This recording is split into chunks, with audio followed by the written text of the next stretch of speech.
Hi everyone, and welcome back to my channel, and if you're new here, welcome. My name is Lacey and this is my art channel. So today I'm going to be doing another Pokemon art tutorial. This Pokemon is Fuecoco. It's one of the new starters for Gen 9 for the new Scarlet and Violet game coming out in November. If you have a Pokemon you would like to see me draw or another character, you should let me know in the comments below and I'll see if I can draw some of them. After I draw it, I'm going to take a picture of it and bring it into Procreate to color it. Procreate is an app for iPad. You should let me know if you prefer to see it colored in the sketchbook or on Procreate. Either way is fun for me. So let's go ahead and get started. First, I normally like to start with the top of the head. There's usually a curve for the top of the head, unless the entire head is a shape like an oval. Then I'll start with the entire head, or in Jigglypuff's case, the entire body. For Fuecoco, he has these curves above the eyes, and that's what we're going to get started with. It kind of looks like a big letter M. After we draw the two curves for above the eyes, we're going to just erase a little bit in between so it's a bit more subtle and we have room for the eyes. Let's add a curve for the top of the snout. And then we're going to curve it under, and then we're going to do one more curve under that for the bottom part of the upper lip, and then we'll just connect it. Now I'm going to add a really long curve going from the head all the way to the tail. I don't normally do a lot of detail until I get a good shape for the body. I find that if you spend a long time putting in all the detail and then you realize you didn't have a good shape, you have to go back and erase things. So I like to just get a good shape for the entire body and then go back and fill in those details. I'm going to curve under for the tail, kind of like a triangle shape. Now I'm going to go back up to the top, bring in just a small curve to finish off that top lip, and then do quite a big curve for the beginning of the bottom lip, sort of like a letter U shape. After that, we're going to add a curve for the tongue, and then a triangle for that top tooth. He has two teeth on the bottom, both triangles. Now the one on the left is kind of an odd angle, so we need to add a curve so it really looks like it's coming out of the mouth.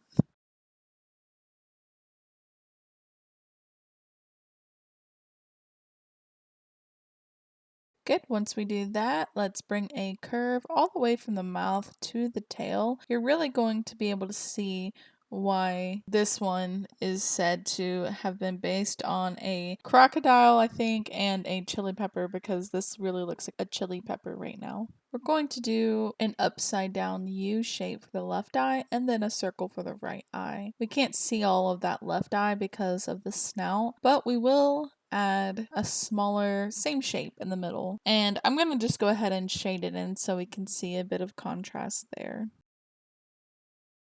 Then we're going to add two triangles facing away from each other for the nostrils, and I'm going to go ahead and shade those in as well.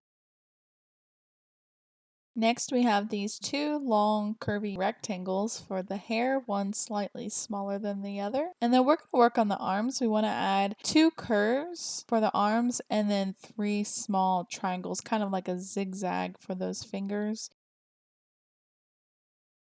Now, the other hand, the fingers are facing up. We have a U shape for the arm, and then we're just going to connect it in the back. Erase what you don't need, and we'll go right into the leg. Two big curves for the thigh, and then we're going to connect at the bottom for the bottom of the foot. Again, erase what you don't need, and we're going to do some big, thick triangles for the nails on the foot. Now we want to add a curve to the bottom so it really looks like it's coming out of the foot, not just sitting on top. Add a curve for the other leg. Now I'm going to do a bit of a guideline so I can kind of see where I want that other leg. It's okay if it's a little bit shorter because it is in the back, but then we're going to add those same claws on the foot.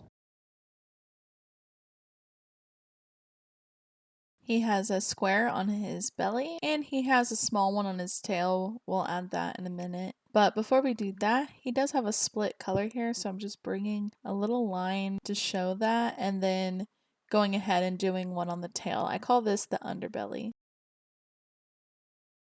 Let's add that rectangle on the tail. And then we are done with our Fuecoco. I hope all of you made it this far. And if you did, I didn't see a crocodile emoji, but I did see a chili pepper emoji. So let's do that. And I'm going to just take a picture of this and bring it over into Procreate. So if you want to see it colored, I will show you that. I also did color it in my sketchbook, so I'll show that at the end as well. So first of all, I just went ahead and got a picture of Fuecoco so I could copy his colors. So that's why he's kind of up there in the little corner. I'm not going to talk through all of the coloring. I'm just going to put on some music and I will talk to you all after the coloring. And I think I'm going to leave the shading in, but again, I'm not going to talk through it. So see you guys at the end.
Okay, so here's my final illustration in the sketchbook. I think it also could have benefited from a shape behind it, and then there's the one that was digital. You'll have to let me know which one you like better, and you'll have to let me know which Pokemon you'd like me to do next. Thank you for making it this far, and I look forward to seeing all of you in the next video. Bye!